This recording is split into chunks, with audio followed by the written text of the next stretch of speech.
ከምንመገበው ምግብ ውስጥ 20%ን የሚሆነው ካሎሪ የሚወስደው የሰውነታችን ክፍል ማን እንደሆነ ያውቃሉ? ሰላም ጤና ይስጥልኝ የዚህ ቻናል ቤተሰቦች። ለቻናላችን አዲስ የሆናችሁ ሰዎች ቻናሉን ሰብስክራይብ አድርጉ። ይህ ቪዲዮ ደግሞ አይታችሁ ከወደዳችሁት እና ደግሞ ይጠቅማል ብላችሁ ካሰባችሁ ላይክ፣ ሼር ማድረግ እንዳይረሳ ማለት ነው። በዛሬው ቪዲዮ ይዤላችሁ የመጣሁት ስለ አንጎላችን ጤንነት ነው። ያው ብዙ ጊዜ ስራ ስንሰራ ወይም ስናጠና ትኩረት የማጣትና የመሰላቸት ስሜት ይገጥመናል። ለዚህ መፍትሄው ውድ የሆኑ መድኃኒቶች አይደሉም። ያው በቤታችን በምናገኛቸው ተፈጥሯዊ ምግቦች መተካት የሚችሉ ናቸው ማለት ነው። አንጎላችን ያው ከሰውነታችን አጠቃላይ ክብደት 2% ብቻ ቢሆንም ግን የሚወስድብን ወይም የሚፈጅብን ካሎሪ መጠን 20% ነው ማለት ነው። ስለዚህ ምን መመገብ እንዳለብን ማወቅ እጅግ በጣም ወሳኝ ነው ማለት ነው። ወደ ምግቦቹ ስንመጣ ሱፐርፉድ የምንላቸው ምግቦች አሉ፣ ወይም ደግሞ እነዚህ ዋና ዋና የሚባሉ ምግቦች ናቸው። አንደኛ እነዚህ ፋቲ ፊሽ የምንላቸው ወይም ደግሞ አሳዎች ማለት ነው፣ የሰቡ አሳዎች ናቸው። እንደ ሳልመን ያሉ አሳዎች በኦሜጋ 3 ፋቲ አሲድ የበለጸጉ ስለሆኑ አንጎላችን 60% ገደማ በስብ የተገነባ ሲሆን ከዚህ ውስጥ ግማሹ ኦሜጋ 3 ነው ማለት ነው። ስለዚህ ምንድነው ጥቅሙ? የማስታወስ ችሎታችንን ይጨምርልናል።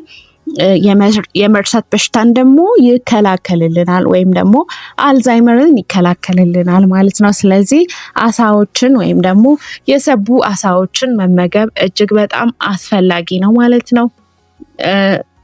እነዚህ ሳልመን፣ ሳርዲን፣ ሻድ፣ ስሜልት የምንላቸውን ነገሮች መውሰድ ያስፈልጋል ማለት ነው። ሌላው ምንድነው? እርድ ነው። እርድ እንግዲህ ወይም ቲዩመሪክ የምንለው ማለት ነው። እርድ ውስጥ የሚገኘው ኩርከሚን የሚባል ንጥረ ነገር አለ። ያው በቀጥታ ወደ አንጎል በመግባት ሴሎቻችንን የማነቃቃት ስራ ነው የሚሰራው። ሴሎቻችን እንዲነቃቁ እርድ እጅግ በጣም ወሳኝ ነው ማለት ነው። ጥቅሙ ምንድነው? አዲስ የአንጎል ሴሎች እንዲመረቱ ይረዳል ማለት ነው። ጭንቀትና ድብርትን ደግሞ ይቀንሳል ማለት ነው። ሶስተኛው ምንድነው? ብሮኮሊ ነው። እንግዲህ ብሮኮሊ በቫይታሚን ኬ እጅግ የበለጸገ አትክልት ነው። ይህ ቫይታሚን ደግሞ በአንጎል ሴሎች ውስጥ የሚገኘውን ስብ ለመገንባት ያገለግላል ማለት ነው። ይሄ ስፊንጎሊፒድስ የምንላቸው ማለት ነው በአንጎላችን ውስጥ የሚገኙትን ስቦች ለመገንባት በጣም አስፈላጊ ነው ማለት ነው። ስለዚህ ብሮኮሊ መመገብ ያስፈልጋል። ጥቅሙ ምንድነው ስንል ዳይሬክትሊ መረጃዎችን በፍጥነት የመረዳትና የማስታወስ ብቃትን ይጨምራል ማለት ነው። ሌላው እና አራተኛው ነገር ምንድነው? የዱባ ፍሬ ወይም ፐምኪን ሲድ የምንለው ማለት ነው። በውስጡ ምን ይዟል? ዚንክ ይዟል፣ ማግኒዥየም ይዟል፣ ኮፐር ይዟል፣ አይረንም ይዟል ማለት ነው። እነዚህ ማዕድናት ለምን ይጠቅማሉ ስንል ይሄ ለነርቭ ስርጭት ወይም ደግሞ ነርቭ ሲግናሊንግ የምንለው በጣም አስፈላጊ ናቸው። መልእክት ለማዘዋወር እጅግ በጣም አስፈላጊ ማዕድናት ናቸው ማለት ነው በአይምሯችን ውስጥ። ስለዚህ ዳይሬክትሊ ጥቅሙ ምንድነው ስንል የአስተሳሰብ ጥራትንና ትኩረትን እንዲጨምር ያደርጋል ማለት ነው ፐምኪን ሲድ። ስለዚህ አራተኛ ላይ ዱባ ፍሬ እጅግ በጣም አስፈላጊ ነው ማለት ነው። አምስተኛ ምንድነው? ጥቁር ቸኮሌት ወይም ደግሞ ዳርክ ቸኮሌት የምንለው ማለት ነው። ይሄ ካፌን እና ፍላቮኖይድ ስላለው እነዚህ አንቲኦክሲደንቶችን ይዟል። ስለዚህ ምን ያደርጋል? የደም ዝውውር ወደ አንጎል እንዲጨምር ነው የሚያደርገው እና ፈጣን የሆነ ውሳኔ የመስጠት ብቃትን ያሳድጋል።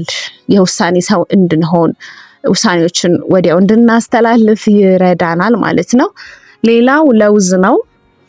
እንግዲህ ለውዝ ምንድነው የሚያደርገው ስንል በውስጡ ቫይታሚን ኢ የበለጸገ ነው፣ ወይም ደግሞ ቫይታሚን ኢ አለው ማለት ነው። ቫይታሚን ኢ ደግሞ ምንድነው የሚያደርገው? ሴሎች በእድሜ ምክንያት እንዳያረጁና እንዳይጎዱ ነው የሚከላከለው ማለት ነው። ያው ጥቅሙ ምንድነው? ለአንጎል የረጅም ጊዜ ጤንነትና ጥንካሬ ይረዳል ለውዝ መመገብ ማለት ነው። ሌላው እንቁላል ነው። እንቁላል ውስጥ የሚገኘው ኮሊን የተባለ ንጥረ ነገር ለሰውነታችን ይሄ አስቴሊኮሊን የተባለ የነርቭ ምልክት አስተላላፊ እንዲያመርት ነው የሚረዳው ማለት ነው እንቁላል። ስለዚህ ምን ያደርጋል? ስሜትን ለመቆጣጠርና ለነገሮች ነገሮችን የማስታወስ ነገራችን እንዲጨምር ነገሮችን የማስታወስ ነገር እንዲጨምርልን ይረዳል ማለት ነው። ሌላው ምንድነው? እነዚህ እንግዲህ ውሃ መጠጣት ሌላው ተጨማሪ ነገር ነው። አንጎላችን ያው 75% የሚሆነው ውሃ ነው። ስለዚህ ውሃ በበቂ ሁኔታ መጠጣት ያስፈልጋል። ውሃ ማንጠጣ ከሆነ ትኩረታችን እጅግ በጣም ይቀንሳል ወይም ያንሳል ማለት ነው። ሌላው እንቅልፍ ነው። እንቅልፍ በቀን ከ7 እስከ 8 ሰዓት ውስጥ መተኛት ለአንጎላችን መረጃዎችን እንዲያደራጅ እጅግ በጣም ይረዳዋል። ስለዚህ እንቅልፍም ሞስት ኢምፖርታንት ቲንግ ማለት ነው። በጣም አስፈላጊ ነገር ነው። እነዚህን ነገሮች በቤታችን እናገኛለን። ሁልጊዜ አእምሯችን ንቅት ያለ ጠንካራ የማይረሳ ሁልጊዜ አክቲቭ ኮንሽንስ የሆነ እንዲሆን ስለሚያደርጉ እነዚህ ምግቦች በቤታችን ውስጥ ከምናገኛቸው ውስጥ መመገብ ይኖርብናል፣ ያስፈልገናል ማለት ነው። እንዲሁም ለህፃናት እጅግ በጣም ያስፈልጋቸዋል ማለት ነው። ስለዚህ እነዚህን መመገብ እንዳትረሱ ማለት ነው። ያው ለዛሬ ይዤላችሁ የመጣሁት ቪዲዮ ይሄን ይመስላል። ቪዲዮን ከወደዳችሁ ላይክ ማድረግ እንዳትረሱ፣ ሰብስክራይብ ማድረግ እንዳይረሳ፣ እንዲሁም ደግሞ በቀጣይ ስለዚህ ነገር ስሪልን ብላችሁ ኮሜንት ሴክሽን ላይ ጻፉልኝ ማለት ነው። በሌላ ቪዲዮ እስከምንገናኝ ድረስ ለዛሬ ይበቃናል። ቸር ሰንብቱ።